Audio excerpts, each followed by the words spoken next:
Praise the lord. దేవునికి మహిమ, ప్రభు కృప మీకు తోడైండును గాక.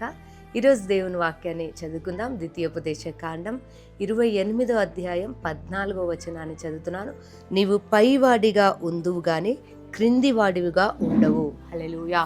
దేవాది దేవుడు తన ప్రజలైన మనతో ప్రభు వాగ్దానం చేస్తూ అంటున్నాడు, నీవు పైవాడిగా ఉంటావు. చూసారా, అంటే దేవుడు నిన్ను హెచ్చించడానికి, ఘనపరచడానికి, ఉన్నతమైన స్థితిలో ప్రభువు నిలబెట్టడానికి ఆయన ఎప్పుడు కూడా ఇష్టపడతాడు. అందుకే ప్రభు అంటున్నాడు, నీవు పైవాడిగా ఉంటావు కానీ క్రిందివాడిగా ఉండరు. చూడండి, ఉన్నతమైన స్థితిలో ఉన్న వ్యక్తి కానివ్వండి, ఒక మంచి స్థానంలో ఉన్న వ్యక్తి ఉన్నతంగా ఉంటాడు, పైవాడిగా ఉంటాడు. అందరికీ ఆ వ్యక్తి ద్వారా సహాయం కలుగుతుంది, కానీ ఆ వ్యక్తి అడుక్కునే స్థితిలో, దిగజారిపోయిన స్థితిలో, బలహీనమైన స్థితిలో ఉండడు.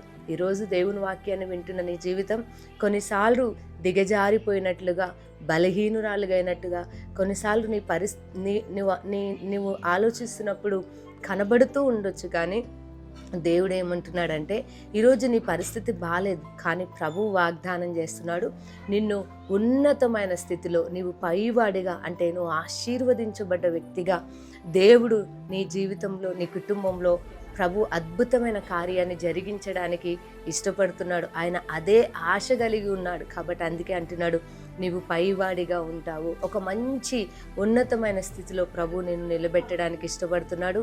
ఈరోజు నువ్వు చూడ్డానికి బలహీనంగా ఉండొచ్చు, ఈరోజు నువ్వు అనుకున్న గమ్యానికి నువ్వు చేరలేకపోవచ్చు, కానీ దేవుడు నీ పట్ల కలిగి ఉన్న ఉద్దేశాన్ని నెరవేర్చబోతున్నాడు.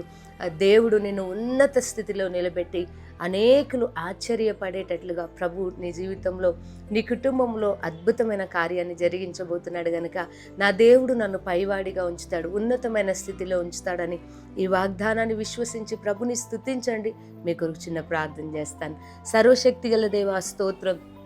ఎంతమంది బిడ్డలైతే ఉదయకాలంన ఈ వాగ్దానాన్ని నమ్ముతూ ప్రభువా నిన్ను స్తుతిస్తున్నారో, అయా మీరు హెచ్చించే దేవుడు, ఘనపరిచే దేవుడు, అయా ఉన్నతమైన స్థితిలో నిలబెట్టే దేవుడు, పైవాడిగా ఉంచే దేవుడు, అనేకులకు ఆశీర్వాదకరంగా ఇచ్చే స్థితిలో నిలిపే దేవుడు. కనుక నాయన నీ బిడ్డల జీవితాలను, అయా వారి కుటుంబాలను మీరు ఆ రీతిగా హెచ్చించబోతున్నందుకై స్తోత్రం చెల్లిస్తూ, పైవాడిగా మీరు నిలబెట్టినందుకై స్తోత్రం చెల్లిస్తూ యేసు నామంలో ప్రార్థిస్తున్నాను తండ్రి, ఆమేన్.